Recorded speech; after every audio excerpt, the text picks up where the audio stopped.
케이스가 사라졌다. 말순이 가져갔다. 모든 게 끝난 것 같았다. 그때 이경의 손가락이 움직인다.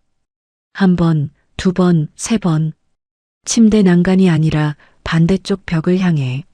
순임이 침대 헤드와 벽 사이 틈에 손을 집어넣는다. 뭔가 닿는다. 꺼낸다. 똑같이 생긴 케이스. 조금 더 작다. 버튼이 없다. 두 번째였다. 이경은 두 개를 숨겨뒀던 것이었다. 5년 동안 혼자서 형님이 올 때까지. 5년 동안 아무도 몰랐어요. 그 사람이 듣고 있다는 걸, 전부 듣고 있었다는 걸. 이야기 시작하기 전에 잠깐만요. 구독과 좋아요로 조용히 응원해 주시면 다음 이야기를 이어가는데 큰 힘이 됩니다. 지금 어디에서 듣고 계신지 댓글로 한 줄 남겨주셔도 충분합니다. 이 이야기는 끝까지 함께 해주세요. 형님, 저 좀 살려주세요. 문자는 딱 그 한 줄이었다. 발신자는 저장되지 않은 번호였다. 하지만 윤수님은 첫 글자를 보는 순간 손이 멈췄다. 형님, 자신을 그렇게 부르는 사람은 세상에 단 한 명뿐이었다. 이미경. 시댁과 인연을 끊은 지 7년이 지났다. 남편과 별거에 들어가던 날 수님은 그 집 사람들 전부를 마음속에서 지웠다. 시어머니도 남편도 그리고 시동생 부부도. 살아남으려면 그래야 했다. 그런데 이경이가 왜? 수님은 문자를 3번 다시 읽었다. 저장되지 않은 번호. 이경이의 원래 번호가 아니었다. 누군가의 폰을 잠깐 빌린 것인지 아니면 번호가 바뀐 것인지 그것조차 알 수 없었다. 전화를 걸었다. 신호음이 10번 울리도록 아무도 받지 않았다. 수님은 한동안 화면을 내려다보다가 외투를 집어들었다. 이유는 설명할 수 없었다. 그냥 가야 한다는 느낌. 64년을 살면서 그 느낌이 틀린 적은 별로 없었다. 버스를 기다리는 동안 수님은 이경을 처음 만났던 날을 생각했다. 시동생 결혼식이었다. 이경은 하얀 드레스 차림으로 하객들 사이를 돌아다니며 직접 음료를 따라주고 있었다. 신부가 그러는 게 어디 있냐고 시어머니 말순이 나중에 투덜거렸지만 수님은 그 모습이 마음에 들었다. 격식보다 사람이 먼저인 사람. 그런 사람은 흔하지 않았다. 시댁 생활이 고될수록 이경과의 관계는 오히려 단단해졌다. 말순의 눈치를 보며 부엌에 나란히 서서 전을 부칠 때도, 명절이 끝나고 뒷정리를 둘이 남아 할 때도 이경은 늘 말이 많지 않았다. 그냥 옆에 있었다. 그것만으로 충분할 때가 있었다. 한 번은 이경이 이런 말을 했다. 형님은 눈치가 빠른 사람이에요. 말 안 해도 다 알잖아요. 칭찬인지 관찰인지 모를 말이었다. 수님은 그냥 웃고 넘겼다. 그런데 지금 이 버스 정류장에서 그 말이 갑자기 다시 떠올랐다. 아무 맥락도 없이 형님은 눈치가 빠른 사람이에요. 버스가 들어왔다. 병원은 시내에서 버스로 1시간 거리였다. 차창 밖으로 아파트 단지들이 스쳐 지나갔다. 수님은 핸드폰을 꺼내 그 번호로 다시 전화를 걸었다. 이번에도 받지 않았다. 문자를 보냈다. 이경아, 나 수님 언니야. 지금 가고 있어. 전송은 됐지만 읽음 표시는 뜨지 않았다. 5년째 식물인간. 그 말을 어디서 들었는지 기억이 나지 않았다. 시댁과 연이 끊긴 후 가끔 들려오는 소식들 중 하나였다. 이경이 쓰러졌다고, 뇌 쪽이라고, 상태가 좋지 않다고. 그때 수님은 마음이 쓰였지만 연락하지 않았다. 자신이 개입할 수 있는 자리가 아니라고 생각했다. 그게 지금도 맞는 판단인지는 몰랐다. 도착하고 나서야 수님은 자신이 병실 번호도 모른다는 걸 깨달았다. 안내 데스크에 이미경이라는 이름을 댔더니 간호사가 잠시 화면을 들여다보다가 물었다. 보호자 되세요? 가족 같은 사람이에요. 간호사가 잠깐 망설이더니 층수를 알려줬다. 6층? 엘리베이터를 타는 내내 수님의 심장이 이상하게 뛰었다. 병실 앞에서 시어머니를 마주쳤다. 박말순, 70셋이 된 지금도 등이 꼿꼿했다. 수님을 보는 순간 눈썹 하나가 아주 미세하게 올라갔다. 왜 왔어? 인사가 아니었다. 확인이었다. 이경이한테 연락이 왔어요. 이경이가 연락을 해? 5년째 누워있는 사람이. 말순의 목소리에는 비웃음과 당혹감이 동시에 섞여 있었다. 수님은 그 표정을 읽었지만 아무 말도 하지 않았다. 병실 문을 밀었다. 하얀 천장, 링거줄, 모니터의 초록 파형, 침대 위에 이경은 눈을 감고 있었다. 얼굴은 7년 전보다 많이 작아졌다. 피부가 종이장처럼 얇아 보였고 팔은 이불 위에 나란히 놓여 있었다. 꼼짝도 하지 않았다. 수님은 의자를 당겨 침대 옆에 앉았다. 말순이 뒤따라 들어와 창가에 섰다. 의사도 포기한 사람이야. 뇌 손상이 너무 깊어서 그냥 심장만 뛰는 거라고. 수님은 대답하지 않았다. 이경의 손을 바라봤다. 손등에 주사 자국이 여러 개 겹쳐 있었다. 손가락은 살짝 안으로 오므라진 채였다. 그때였다. 침대 옆 난간과 벽 사이 좁은 틈. 뭔가 끼워져 있었다. 작고 납작한 물건이었다. 낡은 검정 케이스. 라디오 리모컨처럼 생겼는데 버튼이 없었다. 이경의 손끝에서 불과 몇 센티미터 거리였다. 수님이 손을 뻗으려는 순간 말순이 말했다. 오래 있을 거야? 좀 이따 갈게요. 여기 있어봤자 아무 소용없어. 나도 매일 오는 거 아니야. 간병인도 낮에만 와. 이 사람 상태엔 그거면 충분하다고 했어. 수님은 고개를 끄덕였다. 아무 말도 덧붙이지 않았다. 말순이 먼저 병실을 나갔다. 수님은 다시 틈 속의 물건으로 시선을 돌렸다. 손을 뻗어보려다가 멈췄다. 이경의 물건인지조차 몰랐다.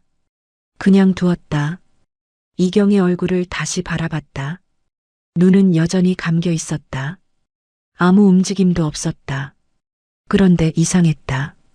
7년 만에 마주한 사람 앞에서 이렇게 오래 앉아 있는 자신이 가야 할 이유도 없고 있어야 할 이유도 없는데 문자 한 통이 자신을 여기까지 끌고 왔고 지금 이 병실을 떠날 수가 없었다.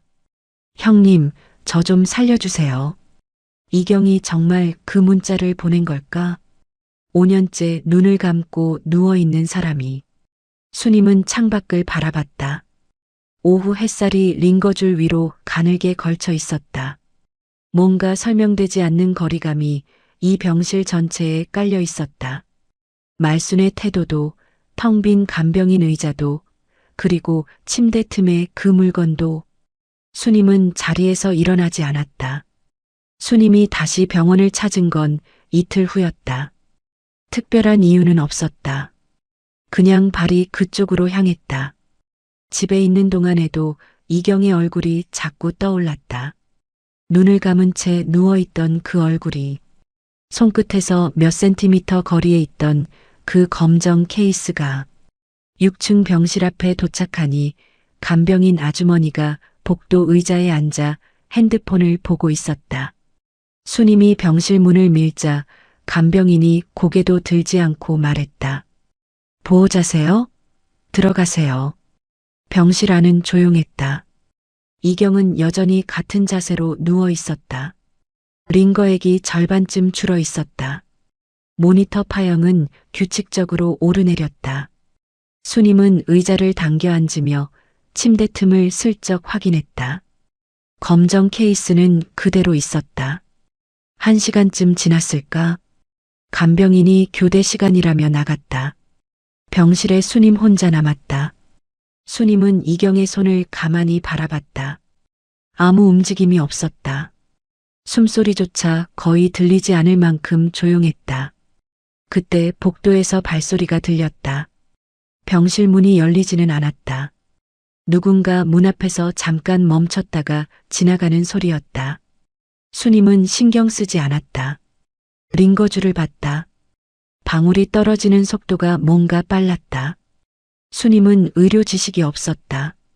그게 정상인지 아닌지 알 수 없었다. 그냥 빠르다는 느낌이 들었다. 간호사를 불러야 하나 생각하다가 그만뒀다. 자신이 보호자도 아니었다. 괜한 참견이 될 수 있었다. 다시 이경의 얼굴로 시선을 돌렸다. 그 순간이었다. 이경의 눈꺼풀이 아주 미세하게 떨렸다. 수님은 숨을 멈췄다. 눈을 크게 뜨고 바라봤다. 이경의 얼굴은 다시 아무 움직임이 없었다. 모니터 파형은 그대로였다. 착각인가? 수님은 자신의 눈을 한번 비볐다. 오래 앉아 있어서 피로한 탓일 것이다. 5년째 반응이 없다고 했다. 의사도 간호사도 말순도 모두 그렇게 말했다. 자신이 뭘 받겠나? 그냥 착각이었다. 수님은 그렇게 결론을 내렸다. 그날 저녁 엘리베이터 앞에서 말순과 마주쳤다. 말순은 손에 서류 봉투를 들고 있었다. A사 용지 몇 장이 비쳐 보였다. 수님과 눈이 마주치자 말순은 봉투를 가방 안으로 집어넣었다. 자연스러운 동작이었지만 너무 빨랐다. 또 왔어? 네. 할 일도 없어? 수님은 웃지 않았다. 말순도 웃지 않았다. 엘리베이터 문이 열렸다. 둘이 나란히 탔다. 1층까지 아무 말도 없었다. 로비에서 갈라지기 직전 말순이 뒤도 돌아보지 않고 말했다. 자꾸 올 거면 간병인이랑 일정 맞춰. 혼자 있으면 안 돼, 저 방에. 왜요? 말순이 멈췄다. 그러나 돌아보지는 않았다. 의료사고 나면 책임 못 진다고. 보호자도 아닌 사람이 있다가 무슨 일 생기면. 그것만 말하고 걸어나갔다. 수님은 로비에 서서 말순의 뒷모습을 바라봤다. 이상했다. 의료사고라는 말이 왜 거기서 나오나? 식물인간 환자 병실에 사람이 있다가 무슨 의료사고가 난단 말인가? 설명할 수 없는 말이었다. 그냥 자신을 쫓아내려는 구실일 수도 있었다. 말순이 원래 그런 사람이었다. 이유가 없으면 이유를 만들어내는 사람. 수님은 그렇게 정리하고 병원 문을 나섰다. 사흘 후 오전. 수님이 병실에 들어서자 이경의 링거가 비어 있었다. 교체가 안 된 채였다. 간병인은 보이지 않았다. 수님이 간호사실에 알렸더니 간호사가 와서 새 링거로 교체하며 무덤덤하게 말했다. 간병인이 오늘 늦게 온다고 연락이 왔어요. 자주 이래요? 간호사가 잠깐 수님을 봤다가 링거줄을 고정하며 말했다. 보호자분이 간병인 비용 아끼려고 시간을 줄이셨거든요. 요즘은 오전엔 거의 공백이에요. 말을 마치고 간호사가 나갔다. 수님은 이경의 빈 링거줄을 바라봤다. 얼마나 오래 비어 있었던 걸까? 아침부터 지금까지 아무도 없었던 건가? 가방을 내려놓고 의자에 앉았다. 그때 이경의 손이 보였다. 손가락이 아까와 달랐다.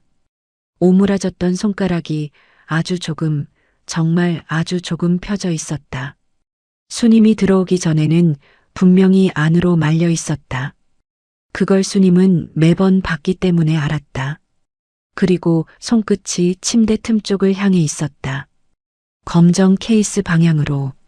수님은 자리에서 일어나 이경의 손 가까이로 얼굴을 가져갔다. 손가락은 정말로 미세하게 펴진 채였다.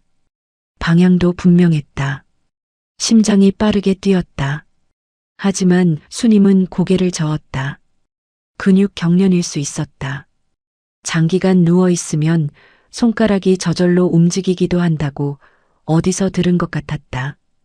방향은 그냥 우연이었다. 의사도 포기했다고 했다. 5년이었다. 수님은 다시 의자에 앉았다. 이경의 손에서 시선을 거두지 못한 채 그날 병원을 나오면서 수님은 한 가지를 더 떠올렸다. 말순이 들고 있던 서류 봉투. 비쳐 보이던 글자 중에 수님이 읽은 것은 딱 두 단어였다. 수익자 변경. 수님은 그날 밤 잠을 제대로 자지 못했다. 수익자 변경. 눈을 감으면 그 두 단어가 떠올랐다. 보험 수익자를 변경한다는 것. 그게 무슨 의미인지 수님은 알았다. 62세에 남편과 별거하기까지 20년 넘게 살림을 꾸리면서 보험 서류 정도는 읽을 줄 알았다. 누군가 죽기를 기다리는 사람이 하는 일이었다. 수님은 천장을 바라보다가 핸드폰을 집어들었다. 이경에게 문자를 보냈던 그 번호. 여전히 읽음 표시가 없었다. 전화를 걸었다. 이번에도 신호음만 울리다 끊겼다. 내가 왜 이러나. 수님은 핸드폰을 내려놓았다. 자신이 할 수 있는 일이 없었다. 보호자도 아니었다. 법적으로 아무 권한도 없었다. 말순이 무슨 서류를 들고 다니든 간병인이 몇 시간 오든 자신이 관여할 수 있는 문제가 아니었다. 그냥 착각이다. 손가락이 움직인 것도 눈꺼풀이 떨린 것도 5년이었다. 의사가 포기한 사람이었다. 자신이 이경을 살리고 싶다는 마음 때문에 없는 것을 보고 있는 것이었다. 수님은 그렇게 다짐하고 눈을 감았다. 그래도 잠은 오지 않았다. 시댁에서 살던 시절 말순은 늘 두 며느리를 다르게 대했다. 수님에게는 직접 나를 세웠다. 밥상이 늦으면 밥상 탓을 했고 청소가 깨끗하면 다른 트집을 잡았다. 수님은 그것에 익숙해졌다. 맞서지 않았다. 그냥 견뎠다. 이경에게는 달랐다. 말순은 이경을 직접 건드리지 않았다. 대신 무시했다. 없는 사람 취급을 했다. 밥상에 앉아도 말을 섞지 않았고 명절에 이경이 준비한 음식은 젓가락도 대지 않았다. 그 무관심이 어떤 말보다 더 잔인하다는 걸 수님은 알았다. 그러던 어느 명절 저녁이었다. 뒷정리를 끝내고 둘이 부엌에 남았을 때 이경이 말했다. 형님, 저 이 집에서 나가면 어디로 가야 할까요? 농담처럼 말했지만 농담이 아니었다. 수님은 설거지하던 손을 멈추고 이경을 봤다. 이경은 웃고 있었는데 눈이 웃지 않았다. 어디든 가면 되지. 수님이 그렇게 대답했다. 더 해줄 말이 없었다. 이경이 고개를 끄덕였다. 형님은 눈치가 빠른 사람이에요. 말 안 해도 다 알잖아요. 그게 마지막이었다. 그 다음 해에 수님은 별거를 결심했고 이경과의 연락도 자연스럽게 끊겼다. 살아남으려면 그 집사람 전부를 잘라내야 했다. 이경도 그 안에 포함됐다. 그게 지금도 미안했다. 다음 날 오전 수님은 또 병원에 있었다. 다짐은 새벽에 이미 무너졌다. 버스에 오르면서 수님은 자신이 우습다고 생각했다. 64살 먹은 사람이 이게 무슨 짓인가. 그래도 발을 돌리지 않았다. 병실에 들어서니 간병인 아주머니가 이경의 얼굴을 닦아주고 있었다. 수님에게 눈인사를 하고는 수건을 개며 말했다. 어머니가 오늘부터 제 시간 줄인다고 하셨어요. 오후 2시면 저 가야 해요. 그럼 이후엔요? 보호자분이 오신대요. 아니면 그냥 두시는 거죠, 뭐. 간병인은 아무렇지 않게 말했다. 올해 이 일을 해서인지 담담했다. 수님은 더 묻지 않았다. 점심 무렵 담당 간호사가 들어왔다. 수님이 링거 교체 시간을 물어보자 간호사가 차트를 확인하며 말했다. 이 환자분 차트상으론 반응 없으므로 계속 기록돼 있어요. 이번 초기부터 지금까지요. 뇌파 검사도 작년에 마지막으로 했는데 유의미한 변화 없다고 나왔고요. 작년 이후론 검사를 안 했어요? 보호자분이 추가 검사 원하지 않으신다고 하셔서요. 현 상태 유지로만 진행 중입니다. 간호사가 나갔다. 수님은 공식적인 확인을 받은 셈이었다. 의사도, 기록도, 뇌파 검사도 전부 같은 말을 하고 있었다. 이경은 5년째 의식이 없었다. 그게 사실이었다. 그런데 왜 말수는 추가 검사를 막은 걸까? 비용 때문일 수도 있었다. 아니면 결과가 어차피 같을 거라는 판단 때문일 수도. 그런데 수님은 말순이라는 사람을 20년 넘게 봐왔다. 그 사람은 돈이 아까워서 뭔가를 안 하는 사람이 아니었다. 불리한 결과가 나올까봐 피하는 사람이었다. 추가 검사를 막은 건 비용 때문이 아닐 수 있었다. 오후 1시가 넘었을 때 말순이 병실에 들어왔다. 수님을 보자 눈썹이 올라갔다. 오늘도 왔냐는 표정이었다. 말은 하지 않았다. 말수는 이경 침대 옆 작은 서랍을 열었다. 안을 확인하고 다시 닫았다. 그리고 병실을 한 바퀴 둘러보듯 시선을 움직였다. 수님은 그 시선이 침대 틈 쪽에서 잠깐 멈추는 것을 봤다. 0.5초도 안 되는 순간이었다. 말수는 아무 반응 없이 의자를 당겨 앉았다. 언제까지 올 거야? 글쎄요. 할 말 있어? 없어요. 말순이 코웃음을 쳤다. 7년 동안 연락도 없다가 이제 와서 무슨 정이라고. 수님은 대답하지 않았다. 말순의 말이 틀린 건 아니었다. 그냥 앉아 있었다. 잠시 후 말순이 낮은 목소리로 말했다. 이 사람 이제 얼마 못 가. 의사도 그랬어. 장기가 하나씩 버텨주는 것도 한계가 있다고. 올 거면 마지막 얼굴이나 보러 온다 생각하고 와. 수님은 이경의 얼굴을 바라봤다. 마지막 얼굴. 말수는 그 말을 너무 자연스럽게 했다. 슬픔이 없었다. 시동생 며느리가 죽어간다는 말을 날씨 얘기하듯 했다. 20년 동안 한 집에서 살았던 사람이었다. 아무리 사이가 나빠도 그 무게가 없을 수는 없었다. 그런데 없었다. 완전히. 수님은 그게 더 무서웠다. 말순이 나간 후 병실에 다시 둘이 남았다. 수님은 이경의 손 가까이로 자신의 손을 가져갔다. 잡지는 않았다. 그냥 옆에 뒀다. 이경아. 소리내어 불러본 건 처음이었다.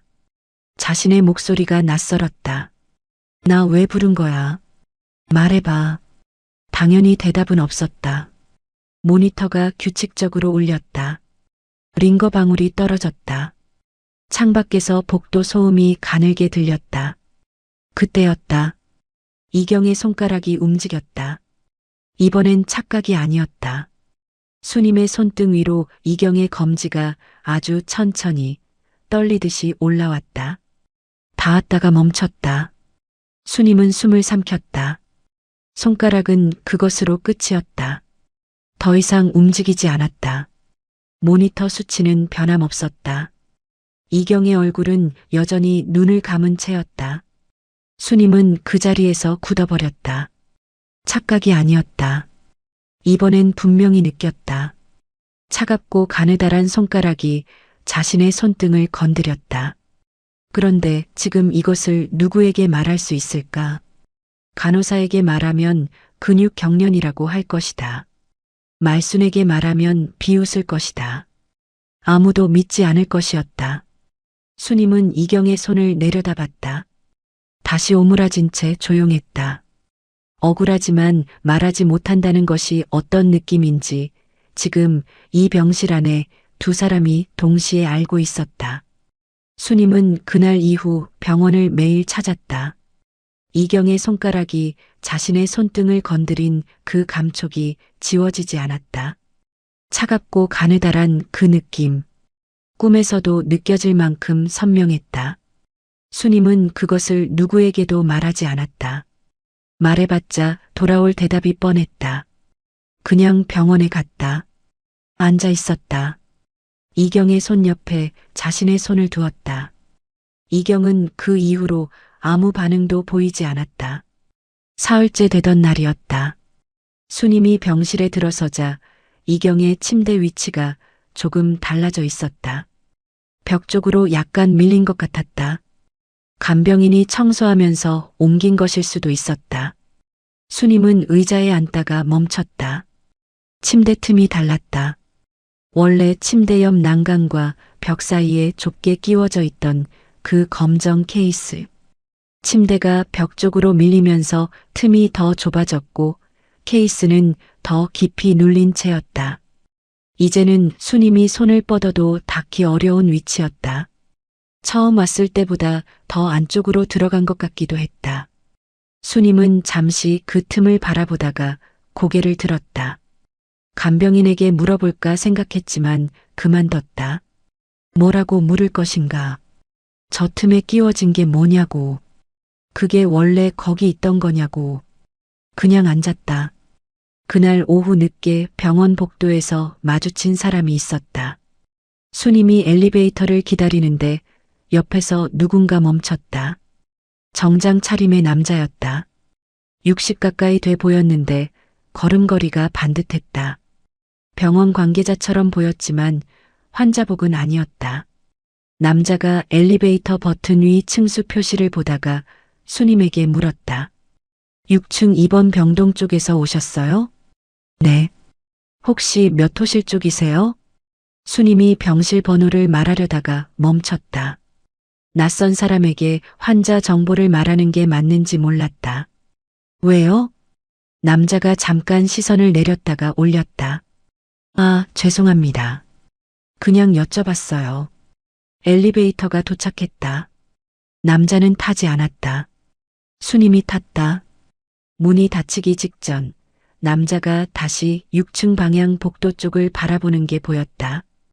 표정이 이상했다. 무언가를 오래 생각해온 사람의 표정이었다. 수님은 1층에 내려서도 그 표정이 마음에 걸렸다. 병원 관계자라면 굳이 환자 병실을 묻지 않는다. 보호자라면 병실을 이미 알고 있다. 그 사람은 어느 쪽도 아닌 것 같았다. 집에 돌아와 수님은 이경의 과거를 천천히 되짚었다. 이경이 시댁에 들어온 건 지금으로부터 15년 전이었다. 시동생 현우와 결혼했고 결혼 전에 무슨 일을 했는지는 잘 몰랐다. 간호조무사 자격증이 있다고 들은 것 같기도 했다. 아니면 요양보호사였던가. 어쨌든 사람을 돌보는 일을 했던 건 맞았다. 명절 때 말순이 허리가 아프다고 하면 이경이 말없이 파스를 붙여줬다. 말순이 고맙다는 말을 한 번도 하지 않아도 시댁 어른 중 누군가 입원하면 이경이 새벽에도 병원에 갔다. 현우가 말리면 그래도 가봐야죠라고 했다. 그게 이경이었다. 그런 사람이 5년째 아무도 찾지 않는 병실에 혼자 누워 있었다. 수님은 핸드폰을 들고 오래된 번호를 찾았다. 시동생 현우의 번호. 별거 후 지워버린 줄 알았는데 남아 있었다. 전화를 걸었다. 신호음이 3번 울렸다. 왜? 첫마디가 그것이었다. 목소리가 거칠었다. 현우야, 이경이 요즘 어때? 형수가 알 바 아니잖아요. 그래도 의사가 얼마 못 간다고 했어요. 그게 다예요. 전화가 끊겼다. 수님은 핸드폰을 내려다봤다. 현우의 목소리에 슬픔이 없었다. 말씀과 똑같았다.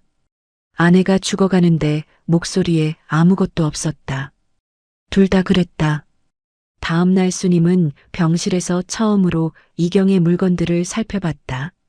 침대 옆 서랍. 말순이 확인하고 닫던 그 서랍. 안에는 손 소독제 하나, 오래된 수첩 하나, 그리고 접힌 종이 한 장이 있었다. 수첩을 집었다. 표지가 낡아서 언제적 건지 알 수 없었다. 펼쳐보니 이경의 글씨로 날짜와 짧은 메모들이 적혀 있었다. 마지막 날짜는 5년 전이었다. 이경이 쓰러지기 며칠 전이었다.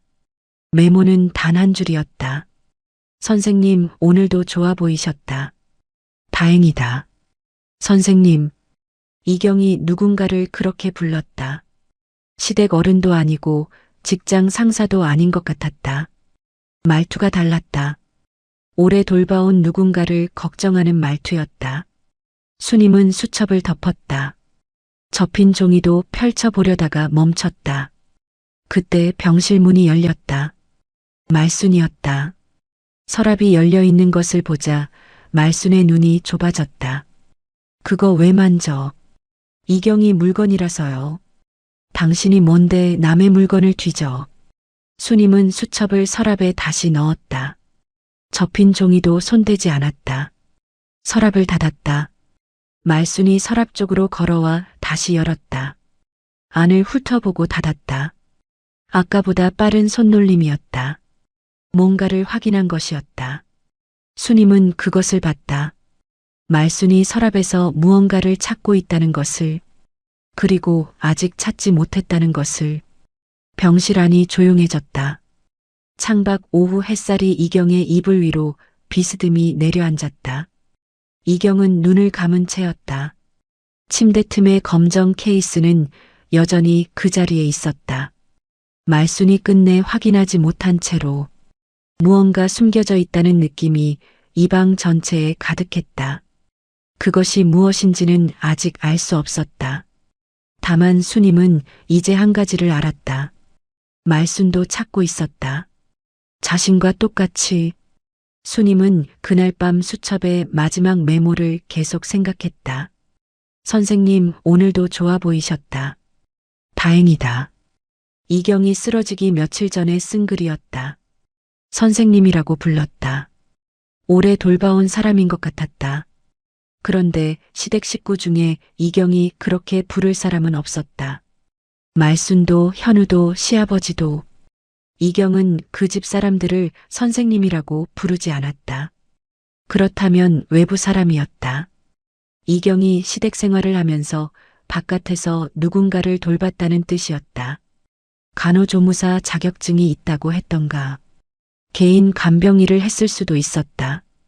그런데 말순이 그것을 알았을까?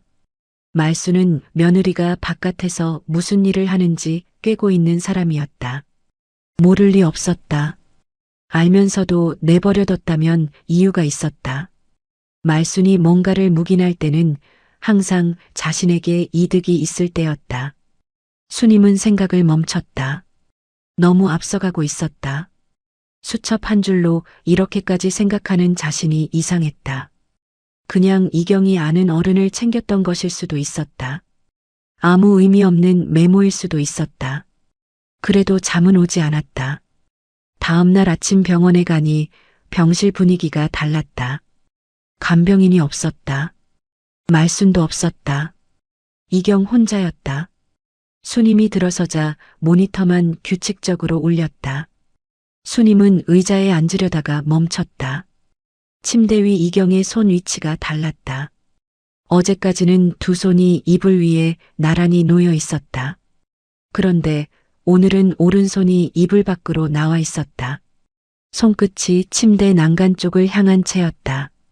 순임은 천천히 다가갔다. 이경의 손끝에서 침대 틈까지는 10cm 남짓이었다. 검정 케이스 방향이었다.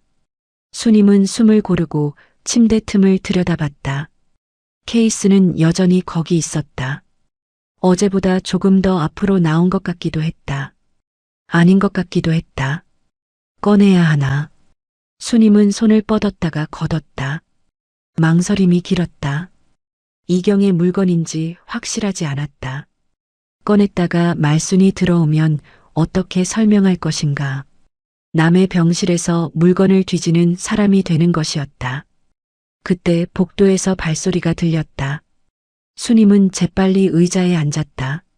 말순이었다. 문을 열고 들어오다가 순임을 보고 잠깐 멈췄다. 또 이렇게 일찍? 말순은 그 말만 하고 이경 침대 쪽으로 걸어갔다. 이경의 손을 이불 안으로 집어넣었다. 아무렇지 않은 동작이었다. 그런데 너무 빨랐다. 순임은 그것을 놓치지 않았다. 말순이 가방에서 서류를 꺼냈다. 이번엔 봉투가 아니었다. 클립으로 묶인 서류 여러 장이었다. 말순이 그것을 순임 앞으로 내밀었다. 사인해. 수님은 서류를 내려다봤다. 연명 치료 중단 동의서. 제목 아래로 이미경이라는 이름이 인쇄돼 있었다. 하단에 서명란이 여러 개였다. 담당의 서명, 보호자 서명, 그리고 기타 관계인 서명란. 저는 보호자가 아닌데요. 관계인이잖아. 형수면 관계인이야. 현우도 사인했어. 의사도 동의했어. 너만 하면 돼. 수님은 서류를 바라봤다. 현우 서명이 이미 들어가 있었다. 담당의 서명도 있었다. 이걸 왜 저한테까지 받으려고 해요? 절차야, 절차. 병원에서 요구하는 거야. 수님은 말순을 봤다. 말순은 눈을 피하지 않았다. 늘 그랬다.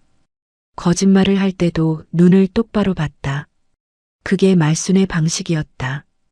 병원이 기타 관계인 서명을 요구한다는 건 들어본 적이 없었다. 법적 보호자 서명으로 충분한 것이 연명 치료 중단 절차였다. 수님은 펜을 집어들지 않았다. 생각해 볼게요. 생각은 무슨. 의사가 언제 어떻게 될지 모른다고 했어.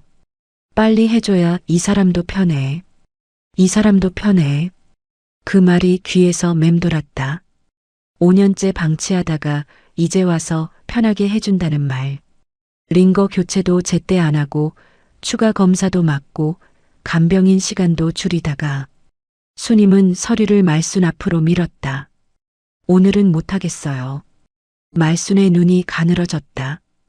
왜? 그냥요. 그냥이 어딨어. 이유가 있으면 말해봐. 수님은 대답하지 않았다. 이경의 얼굴을 바라봤다. 눈을 감은 채였다. 모니터 파형은 조용히 오르내렸다.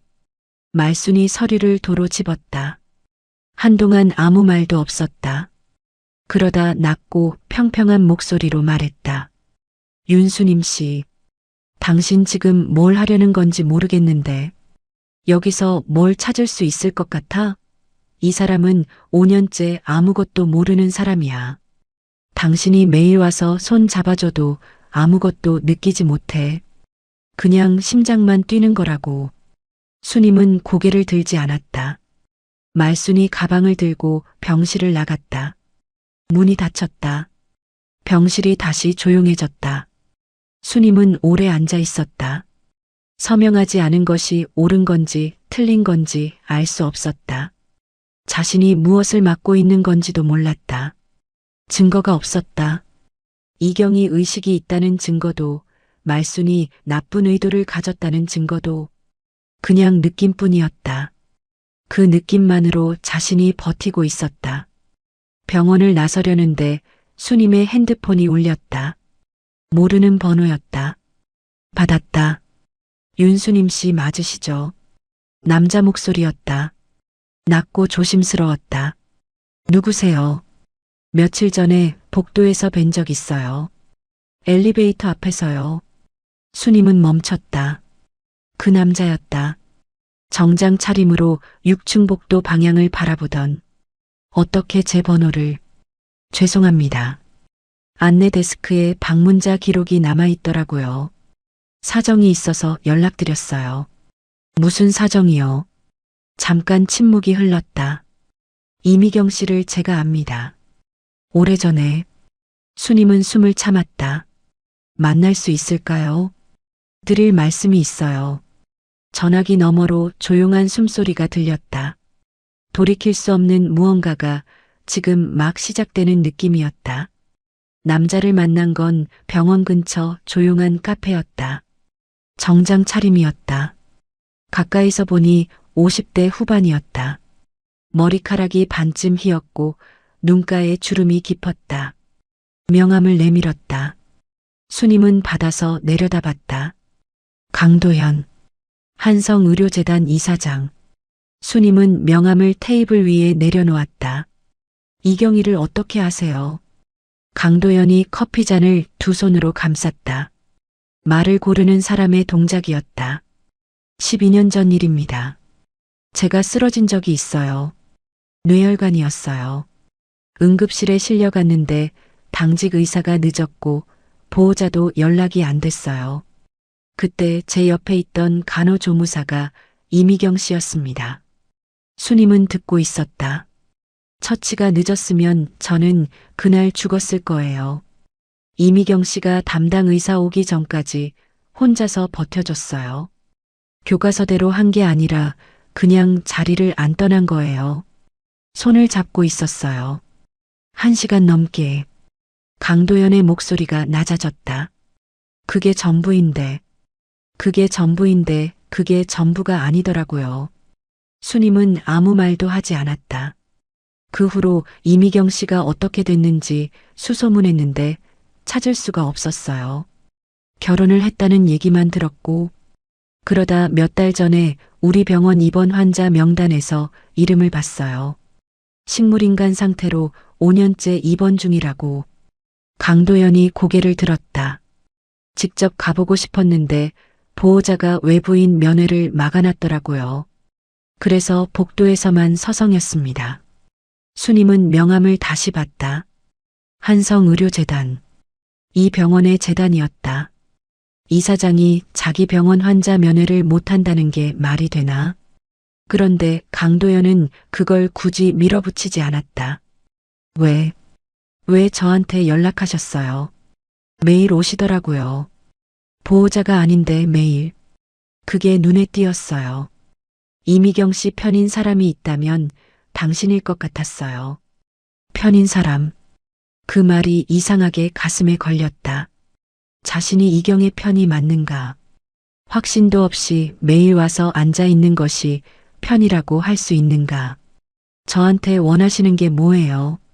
강도연이 잠깐 망설였다. 이미경 씨 상태를 제대로 된 의료진이 다시 보게 해드리고 싶어요. 보호자 동의 없이는 제가 직접 개입할 수가 없어요.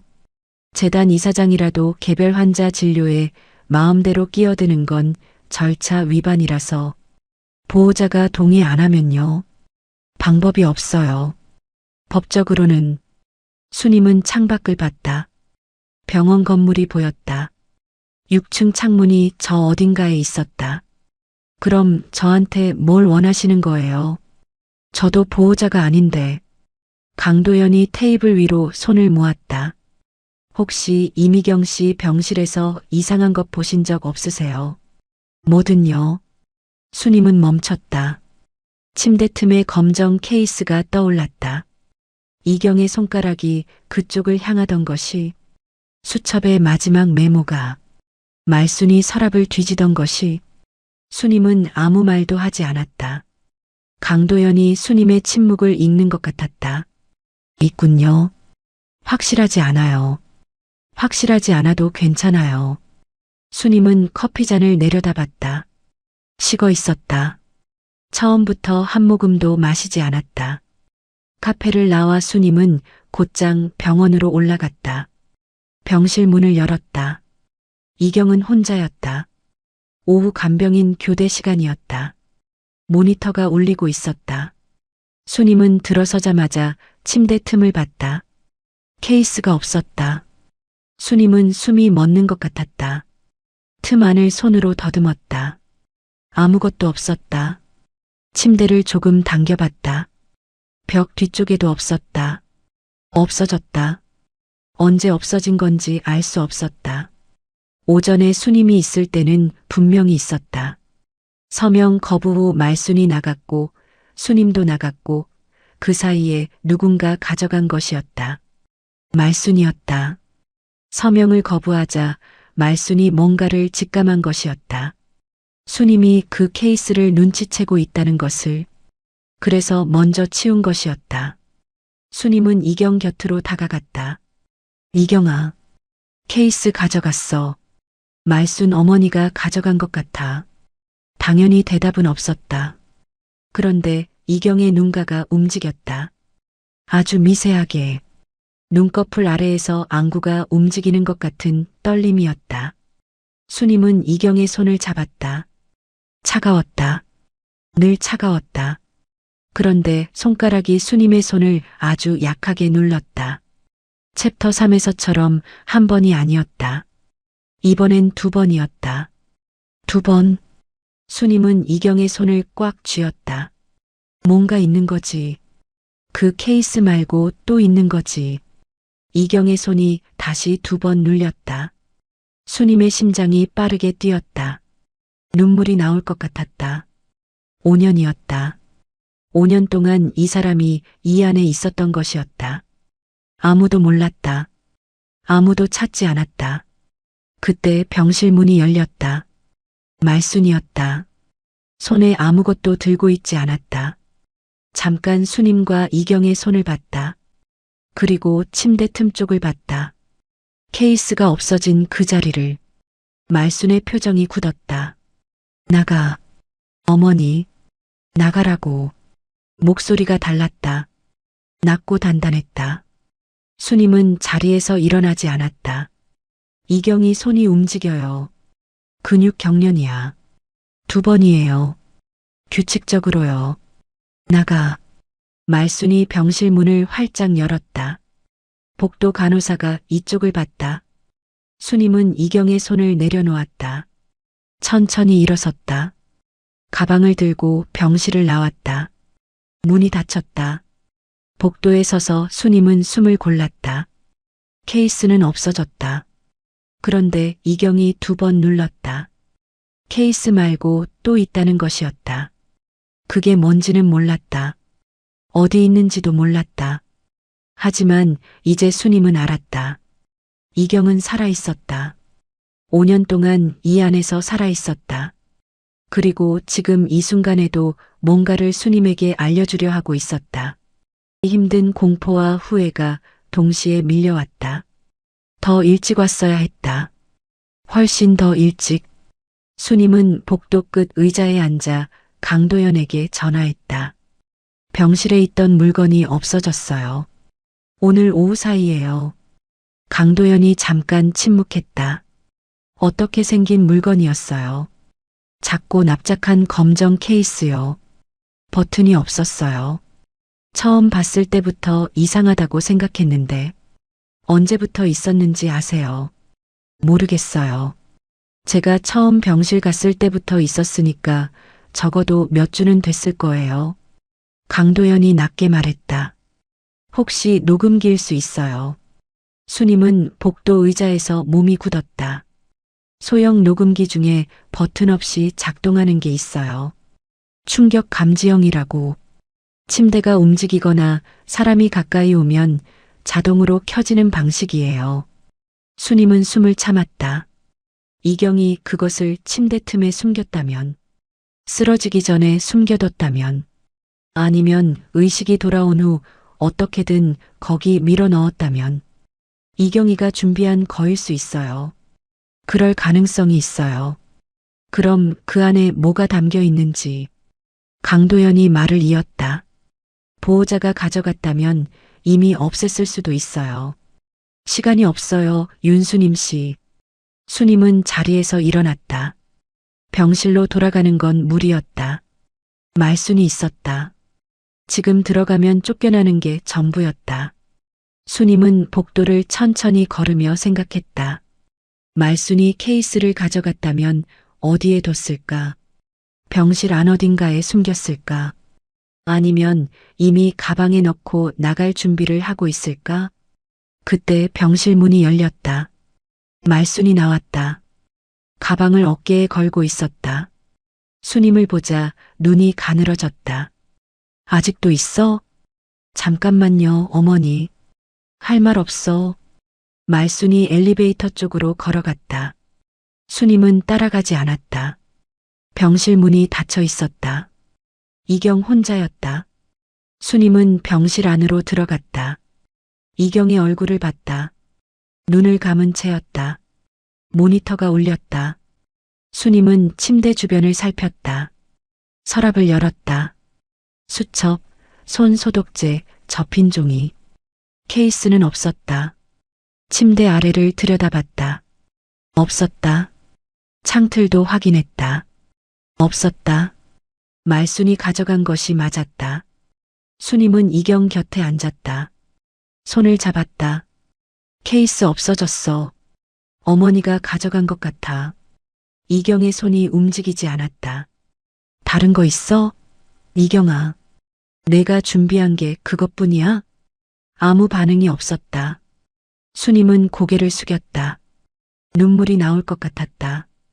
이경이 5년 동안 이 안에서 무언가를 준비했을 것이었다. 언젠가 누군가 와줄 것을 기다리며. 그런데 그게 없어진 것이었다. 그때 이경의 손가락이 움직였다. 한 번, 두 번, 세 번. 수님은 고개를 들었다. 이경의 손가락이 규칙적으로 누르고 있었다. 침대 난간 방향이 아니었다. 이번엔 반대쪽이었다. 벽 쪽이었다. 침대 머리맡 쪽 벽. 수님은 침대 위쪽으로 몸을 기울였다. 침대 헤드와 벽 사이. 거기도 틈이 있었다. 수님은 손을 집어넣었다. 뭔가 닿았다. 꺼냈다. 케이스와 똑같이 생긴 물건이었다. 조금 더 작았다. 역시 버튼이 없었다. 두 번째였다. 이경은 두 개를 숨겨뒀던 것이었다. 수님은 손이 떨렸다. 이경의 손을 봤다. 손가락이 이제 조용했다. 다 했다는 듯이. 수님은 병실을 나와 계단으로 뛰었다. 강도연에게 전화했다. 있어요. 두 번째 거예요. 강도연의 목소리가 바뀌었다. 지금 어디세요? 계단이요. 움직이지 마세요. 제가 갈게요. 10분이 채 안 돼서 강도연이 계단으로 들어왔다. 수님에게서 케이스를 받아들었다. 재생 버튼을 찾는 것 같았다. 케이스 옆면에 아주 작은 홈이 있었다. 거기에 손톱을 대자 덮개가 열렸다. 작은 메모리 칩이 들어 있었다. 강도연이 핸드폰 단자에 연결했다. 파일이 여러 개였다. 날짜가 찍혀 있었다. 가장 오래된 파일은 3년 전이었다. 첫 번째 파일을 재생했다. 병실 소음이 들렸다. 모니터 소리. 그리고 말순의 목소리가 나왔다. 이경아, 너 이러다 진짜 오래 가겠다. 빨리 좀 가줘야 할 텐데. 수님은 숨을 참았다. 두 번째 파일이었다. 현우야, 수익자 변경 서류 오늘 가져왔어. 도장 찍어. 이 사람 언제 갈지 모르니까 미리 해둬야지. 현우의 목소리가 이어졌다. 어머니, 이거 나중에 문제 안 돼요? 문제가 왜 돼? 식물인간이 뭘 알아? 파일이 끊겼다. 강도연의 얼굴이 굳어 있었다. 수님은 벽에 기댔다. 다리가 떨렸다. 세 번째 파일이었다. 간병인을 내보내는 말순의 목소리. 병실이 조용해지는 소리. 그리고 말순이 이경에게 직접 하는 말이었다. 아, 들려? 안 들리지. 의사도 포기했다고. 근데 왜 이렇게 안 죽어? 보험금이 얼마인데. 빨리 죽어줘야 우리도 살지. 계단 안이 조용했다. 강도연이 핸드폰을 내렸다. 수님은 눈물이 흘렀다. 닿지 않았다. 이경이 들었을 것이었다. 이 말들을 전부 의식이 있는 채로 5년 동안 빨리 죽으라는 말을 들으면서 이 작은 케이스에 담아온 것이었다. 형님이 올 때까지. 형님은 눈치가 빠른 사람이에요.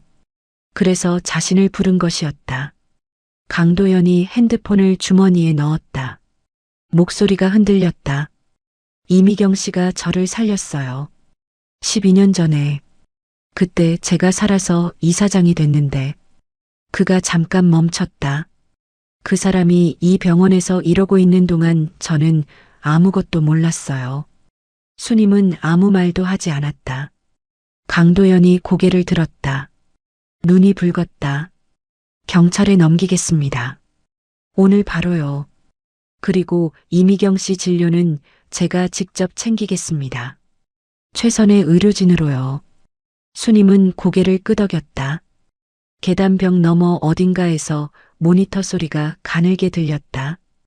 5년 동안 혼자 버텨온 사람의 심장 소리 같았다. 뒤늦게 밀려오는 죄책감이 계단 전체를 채웠다. 말순과 현우가 경찰에 연행된 건 그날 저녁이었다. 강도연이 직접 법무팀을 움직였다. 녹음 파일은 3개가 더 있었다. 수익자 변경 강요, 연명 치료 중단 압박, 간병 방치 정황이 날짜별로 담겨 있었다. 이경이 3년에 걸쳐 모아온 것들이었다. 의식이 있는 상태에서 손끝만으로 한 파일씩. 수님은 경찰서에 동행하지 않았다. 병실로 돌아갔다. 이경은 여전히 눈을 감고 있었다. 모니터가 울렸다. 링거줄이 흔들렸다. 달라진 것은 아무것도 없어 보였다. 그런데 수님은 이제 알았다. 이 조용함이 무력함이 아니라는 것을. 의자를 당겨 침대 옆에 앉았다. 이경의 손을 잡았다. 차가웠다. 늘 그랬다. 다 끝났어. 말이 짧았다. 더 할 말을 찾지 못했다. 수고했다는 말도 미안하다는 말도 전부 너무 작았다. 5년이라는 시간 앞에서 어떤 말도 충분하지 않았다. 그냥 손을 잡고 있었다. 이틀 후 강도연이 직접 섭외한 신경과 전문의가 이경을 검진했다. 수님은 병실 밖 복도에서 기다렸다. 1시간이 넘었다. 강도연이 옆에 서 있었다. 둘 다 말이 없었다. 검진을 마친 의사가 복도로 나왔다. 최소의식 상태로 보입니다. 수님은 그 말의 뜻을 몰랐다. 의사가 설명했다. 완전한 식물인간이 아니었다. 외부 자극에 간헐적으로 반응하는 상태. 의식의 불씨가 완전히 꺼지지 않은 상태. 5년 전 뇌 손상 이후 서서히 의식이 돌아오고 있었을 가능성이 있었다. 그런데 추가 검사가 5년째 중단된 상태였다. 조기에 발견했다면 재활 예후가 달랐을 겁니다. 의사의 말이 복도에 떨어졌다. 강도연이 눈을 감았다. 수님은 벽을 바라봤다. 조기에 발견했다면 말순이 추가 검사를 막은 이유가 거기 있었다. 의식이 돌아오고 있다는 게 밝혀지면 모든 것이 끝나기 때문이었다. 그래서 막았다. 3년 전부터 이경이 녹음을 시작한 그 시점부터 말순은 알고 있었던 것이었다. 이경이 듣고 있다는 것을. 그래서 더 서둘렀던 것이었다. 재활 치료가 시작됐다. 강도연이 병원 최고 재활의학과 팀을 붙였다. 수님은 매일 병실에 왔다. 오전에 왔다가 저녁에 갔다. 딱히 할 일이 있어서가 아니었다. 그냥 있었다. 변화는 천천히 왔다. 첫 번째 주, 이경의 눈꺼풀이 조금 더 자주 떨렸다. 두 번째 주, 재활치료사가 이경의 팔을 움직일 때 이경 쪽에서 미세한 저항이 느껴진다고 했다. 세 번째 주, 이경이 눈을 떴다. 완전히 뜬 것은 아니었다. 실처럼 가늘게. 몇 초 동안. 그리고 다시 감겼다. 수님은 그 자리에 있었다. 이경의 눈이 열렸다 닫히는 그 몇 초 동안 수님은 아무 말도 하지 못했다. 울지도 못했다. 그냥 굳어 있었다. 재활치료사가 나간 후 수님은 오래 앉아 있었다. 봤어. 나 봤지? 이경의 손이 2번 눌렸다. 그 소식을 들은 강도연이 병실로 왔다. 이경의 침대 옆에 서서 한동안 말을 하지 못했다. 손을 내밀었다가 걷었다. 다시 내밀었다. 이경의 손등 위에 가볍게 얹었다. 이미경 씨, 저 도연이에요. 기억하시나요? 이경의 손가락이 움직였다. 강도연이 고개를 숙였다. 어깨가 떨렸다. 소리 없이 울었다. 병원장이라는 사람이 환자 침대 앞에서 어깨를 흔들며 울었다. 수님은 그 모습을 보면서 시선을 창밖으로 돌렸다.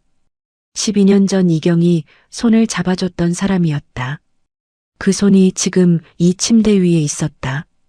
말순과 현우는 구속됐다. 노인학대, 보험사기 공모, 의료방치 혐의였다. 재판은 오래 걸릴 것이었다. 수님은 참고인 조사를 2차례 받았다. 진술서에 서명할 때 손이 떨리지 않았다. 연명 치료 중단 동의서에는 끝내 서명하지 않았었다. 그 선택이 지금 이 자리를 만든 것이었다. 오후 햇살이 길게 드는 날이었다. 수님이 병실에 들어서자 재활치료사가 이경의 손가락 운동을 돕고 있었다. 수님이 의자를 당겨 앉자 치료사가 자리를 비켜줬다. 이경의 눈이 열려 있었다. 오늘은 조금 더 오래 열려 있었다. 초점이 흐릿했지만 수님 쪽을 향하고 있었다. 수님은 이경의 손을 잡았다. 나야. 수님 언니. 이경의 입술이 아주 조금 움직였다. 소리는 나지 않았다. 그래도 수님은 읽었다. 형님. 수님은 고개를 숙였다. 이번엔 울었다.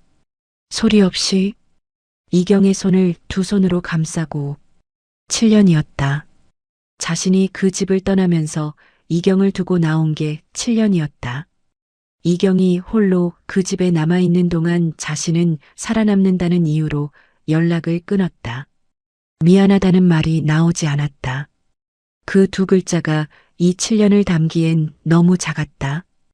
이경의 회복은 더뎠다. 의료진은 조심스러웠다. 최소의식 상태에서 의식이 완전히 돌아오는 데는 시간이 걸렸다. 몇 달이 될 수도 있고 더 길어질 수도 있었다. 장담할 수 없다고 했다.